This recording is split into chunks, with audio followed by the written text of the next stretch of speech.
form of, at least in part, involuntary suffering is depression. Do you have advice for people on how to find a way out? You're a man who has suffered in this way, perhaps continue to suffer in this way. How do you find a way out?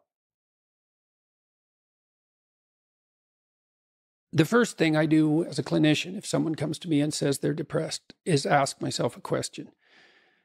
Well, what does this person mean by that? So I have to find out, because maybe they're not depressed, maybe they're hyper anxious, or maybe they're obsessional. There's various forms of powerful negative emotion. So they need to be differentiated. But then the next question you have to ask is, well, are you depressed? Or do you have a terrible life? Or is it some combination of the two? So if you're depressed, as far as I can tell, you don't have a terrible life. You have friends, you have family, you have an intimate relationship, you have a job or a career. You're about as educated as you should be given your intelligence. Use your time outside of work wisely. You're not beholden to alcohol or other temptations. You're engaged in the community in some fundamental sense, and all that's working. Now, if you have all that and you're feeling really awful, you're either ill or you're depressed. And so then sometimes there's a biochemical route to that, treatment of that. My experience has been as a clinician is if you're depressed, but you have a life and you take an antidepressant, it will probably help you a lot. Now, maybe you're not depressed. Exactly. You just have a terrible life. What does that look like? You have no relationship. Your family's a mess. You've got no friends. You've got no plan. You've got no job.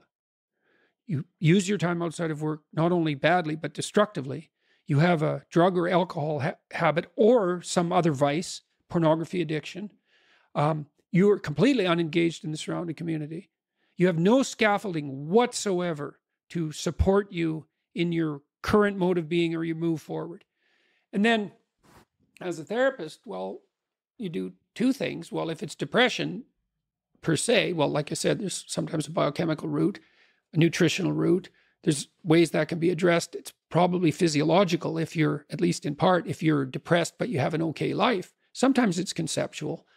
You can turn to dreams sometimes to help people because dreams contain the seeds of the potential future. And if your person is a real good dreamer and you can analyze dreams, that can be really helpful. But that seems to be only true for more creative people.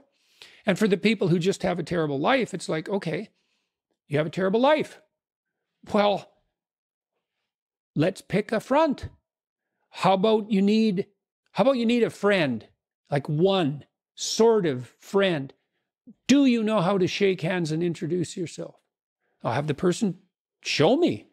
So let's do it for a sec. So it's like this. Hi, I'm Jordan. Right? And people don't know how to do that. And then they can't even get the ball rolling. For the listener, Jordan just gave me a firm handshake. Yeah, as opposed to a dead fish. And there's these elementary social skills that hypothetically, if you were well cared for, you learned when you were like 3. Yeah. And sometimes I had lots of clients to whom no one ever paid any attention. And they needed like 10,000 hours of attention. And some of that was just listening because they had 10,000 hours of conversations they never had with anyone. And they were all tangled up in their head. And they had to just, one client in particular, I worked with this person for 15 years. And what she wanted from me was for me just to shut the hell up for 50 minutes, which is very hard for me, and to just tell me what had happened to her. And then what happened at the end of the conversation, then I could discuss a bit with her. And then as we progressed through the years, the amount of time that we spent in discussion increased in proportion in the sessions until by the time we stopped seeing each other, when my clinical practice collapsed, we were talking about 80% of the time. But she had never been attended to properly, ever. And so she was an uncarved block in the Taoist sense, right? She hadn't been subjected to those flaming swords that separated the wheat from the chaff. And so you can do that in therapy. If you're listening and you're depressed, I would say if you can't find a therapist, and that's getting harder and harder because it's actually become illegal to be a therapist now because you have to agree with your clients, which is a terrible thing to do with them. Just like it's terrible just to arbitrarily oppose them. You could do the self-authoring program online because it helps you write an autobiography. And so if you have memories that are more than 18 months old that bother you when you think them up, part of you is locked inside that.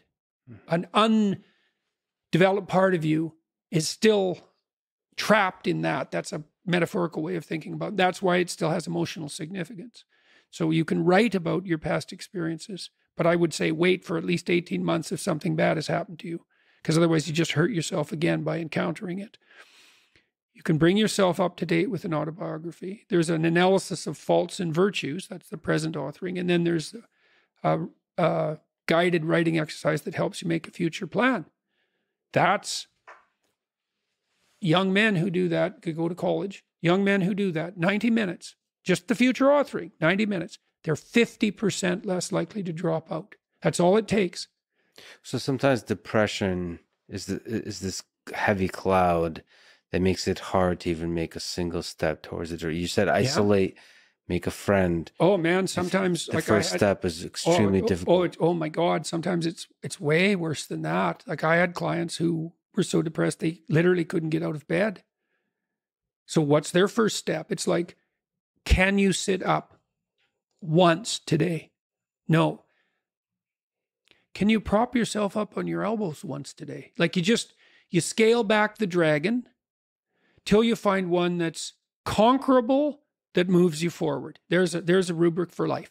Scale back the dragons till you find one conquerable, and it'll give you a little bit of gold, commensurate with the struggle. But the plus side of that, because you think that, God, that's depressing. You mean I have to start by sitting up?